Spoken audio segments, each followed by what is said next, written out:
안녕하세요. 이상주 방송입니다. 이 시간은 우리가 지금 부르는 찬송이 예배 찬송이 맞나? 주님이 아니다 하는 건 아니실까? 이를 좀 생각하면서 지난번에 이어서 말씀을 드리겠습니다. 구약교회가 예배를 타락시켰을 때 성대한 예배를 드리고 넘쳐나는 제물을 바치고 하지 않았습니까? 기쁨과 축제로 예배를 반복했는데, 그러나 주님께서는 무수한 제물이 내게 무엇이 유익하뇨 하셨는데, 이사야 선지자를 통해서 무수한 노래가 내게 무엇이 유익하뇨 하실 수 있다는 전제하에 예배 찬송을 말씀드리겠습니다. 이 예배 찬송은 하나님을 증언하는 노래라고 지난번에 말씀드렸는데, 하나님을 증언하는 노래를 하려면 하나님이 하신 말씀에 친숙해야 하죠. 말씀과 상관이 없이 하려면 우리 마음대로 하면 됩니다. 성경에도 내 마음대로 하라 그렇게 가르쳤을 것입니다. 그런데 성경 어디에도 내 마음대로 찬송하라 하고 가르친 데는 한 곳도 없죠. 찬송은 하나님을 노래하는 것, 하나님을 증언하는 노래라고 했는데, 하나님은 이런 분입니다 하고 증언하는 노래입니다. 하나님께서 가르쳐주신 말씀을 깨닫고 이런 분이군요 하고 노래로 돌려드리는 것이 찬송입니다. 하나님께서 말씀하시면 예 그렇군요 그렇습니다 하고 노래로 표하는 것이 찬송입니다. 그럼 중요한 것은 하나님의 말씀이죠. 이 말씀을 명확하게 인식하는 터 위에서 노래하지 않으면 하나님을 증언하는 노래가 될 수 없습니다. 우리가 말씀을 명확하게 인식하지 않고도 할 수 있잖아요. 말씀을 이용할 수 있죠. 그렇게 되면 하나님을 증언하는 것이 제대로 되지 않죠. 찬송은 시로 되어 있지 않습니까? 노래 말은 시죠. 이 시는 장황하지 않죠? 장황하면 시가 아니죠. 그럼 이 시는 함축된 말이죠. 가령 성부, 성자, 성령 하면서 노래하면 삼위일체 하나님이고 삼위 하나님이 하신 일이 거기에 함축되어 있죠. 그럼 성부, 성자, 성령 하고 노래하려면 삼위 하나님에 대한 깨달음 정도에 살 수밖에 없죠. 깨달음이 전혀 없으면 그냥 뜻없이 말만 가지고 노래할 뿐이죠. 하나님의 말씀을 깨닫고 하나님을 바로 노래하는 것이 찬송입니다. 말씀이 참 중요하죠. 그래서 16세기 개혁교회도 시편을 부르는 것을 찬송의 출발점으로 삼았습니다. 시로 된 말씀이 시편이니까 시편 찬송을 찬송의 출발점으로 삼았습니다. 당시 로마 가톨릭 교회가 성경에서 너무나 많이 벗어나 있어서 개혁하고 나오면서 성경으로 돌아가자 했는데, 금방 개혁하고 나오니까 예배에서 찬송도 합당한 찬송이 별로 없었습니다. 첫째, 하나님의 말씀을 차분히 하나씩 전체적으로 가르치고 배운 적이 없었습니다. 그래서 찬송도 제대로 할 만한 것이 별로 없고, 말씀을 깨달아야 노래로 돌려드릴 수 있지 않습니까? 그런데 그렇게 할 수 없었습니다. 그래서 시편을 차분히 배우면서 시편을 찬송의 출발점으로 삼았습니다. 오늘 우리도 시편을 잘 배워서 찬송하면 예배 찬송의 출발을 잘 하는 것이 되겠죠. 너무 먼 나라 이야기인가요? 그러나 이렇게 성경에 자꾸 다가가는 것이 좋습니다. 성경에서 떨어져 나와서 말씀을 자꾸 인용하면 성경과 거리가 멀어지게 되고 말씀을 이용하는 것밖에 안 되지 않습니까? 지난번에 봤습니다만 초기 사도시대 교회는 다 시편 찬송을 불렀지 않습니까? 그리고 중세 개혁 교회들도 시편을 찬송의 출발점으로 삼았는데 성경 말씀에 가까이 가려는 것 때문입니다. 성경에서 자꾸 멀어지면 주님과 멀어지죠. 찬송도 주님과 상관없이 됩니다. 그러니까 문제는 성경 말씀이죠. 말씀을 알아간다는 것이 제일 중요합니다.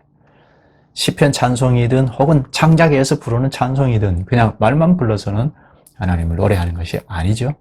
말에는 항상 말 뜻이 있지 않습니까? 시는 특히 함축된 말이니까 함축된 말 뜻을 잘 알아야 말의 의도를 알고 불러야 찬송이 되죠. 그저 모르고 마음만 가지고 부르면 노래 말만 부르는 것이 되죠. 요즘 많이 부르는 CCM도 노랫말이 좋은 것이 들어있습니다. 그러나 말만 붙잡고 부르면 하나님을 노래하는 것이 못 되죠. 물론 곡이 참 문제인데요. 곡이 합당하더라도 하나님께서 왜 영광이 되는지 알고 불러야 하나님 받으시지 않습니까? 하나님은 영광입니다. 영광 받으소서, 영광 받으소서 하고 말만 자꾸 하면 하나님과 상관없이 되죠. 무슨 상관이 있나? 그저 기교로만 자꾸 부르게 됩니다. 이것은 중세 로마 교회가 우리에게 크게 가르치지 않습니까? 하나님을 자꾸 잘 안 배우고 기교로만 불러서 문제가 되었습니다. 찬송에서 중요한 것은 하나님의 말씀을 깨닫는 것입니다. 찬송을 잘하자 해서 되는 게 아닙니다. 하나님의 말씀을 잘 가르쳐야 하고 잘 배워야 합니다. 그래야 그 정신을 살려서 노래할 수 있습니다.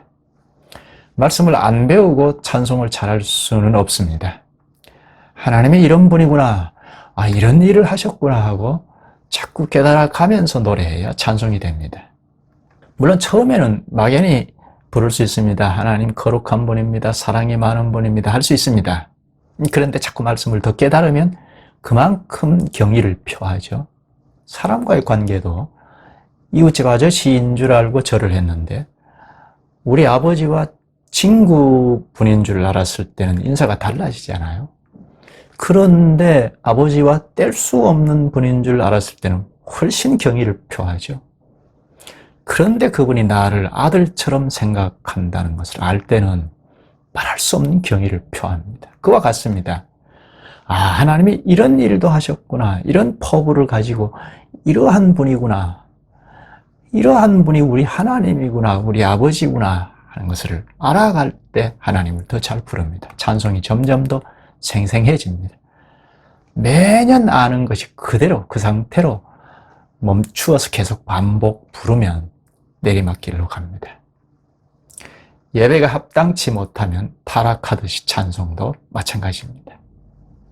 저 옛날 이스라엘이 하나님을 알아가지 못하고 그저 형식적으로 반복 예배한 걸 보신 하나님께서 이사야 선지자를 통하여 무수한 재물이 내게 무엇이 유익하뇨 하셨습니다. 이사야 1장 11, 12절이죠.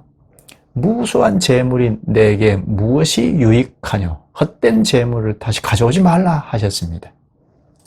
예배에 배가 부르다. 이제 그만하라 하셨습니다. 성대한 예배를 하고 찬송했으나 말씀을 듣고 깨닫지 않고 하면 타락이라 하나님이 안 받으십니다. 찬송도 예배의 요소이니까 마찬가지죠. 점점 하나님을 알아가는 가운데 불러야 하나님이 오냐 하고 받으십니다. 무수한 노래가 내게 무엇이 유익하뇨 하신다면 그 찬송은 헛것입니다. 하나님은 우리와 인격 관계로 상대하시잖아요. 몰라 우리 식대로 열심히 하면 되지 한다면 하나님과는 상관없는 것이 됩니다. 사람 사이에도 일방통행이면 관계하지 말라는 것 아닙니까? 예배는 하나님께 부복하는 거잖아요. 하나님이 말씀하시는 것을 듣는 거잖아요. 교제이죠. 언약의 교제이죠. 하나님 오늘 저희가 이렇게 왔습니다 하고 기도 찬송 헌금을 하면 그래 그러냐 하고 말씀을 하시잖아요. 그런데 노래만 열심히 하고 하나님의 말씀은 안중에도 없으면 깨달아가는 것이 없으면 그 찬송은 옳지 않죠. 말씀이 뒷전이면 찬송도 헛것입니다. 예배 찬송은 우리의 재능을 과시하는 연주가 아니죠. 음악회가 아니잖아요. 하나님을 높이는 노래니까 하나님을 자꾸 알아가면서 하나님 이런 분이고 이런 일을 하시구나 하는 것을 자꾸 알아가면서 그에 합당한 곡과 가사라야 합니다. 곡은 하나님의 이름을 드러내는 곡이라야 합니다. 찬송을 생생하게 하려면 하나님을 점점 더 풍성하게 알아가면서 해야 합니다. 왜 하나님이 영광인지, 그분이 왜 거룩한지, 왜 삼위로 계시는지, 왜 교회를 세우셨는지, 왜 우리를 다 교회에 속하게 하셨는지 자꾸자꾸 알고 불러야 하죠. 그렇지 않으면 무수한 노래가 내게 무엇이 유익하뇨 하실 겁니다.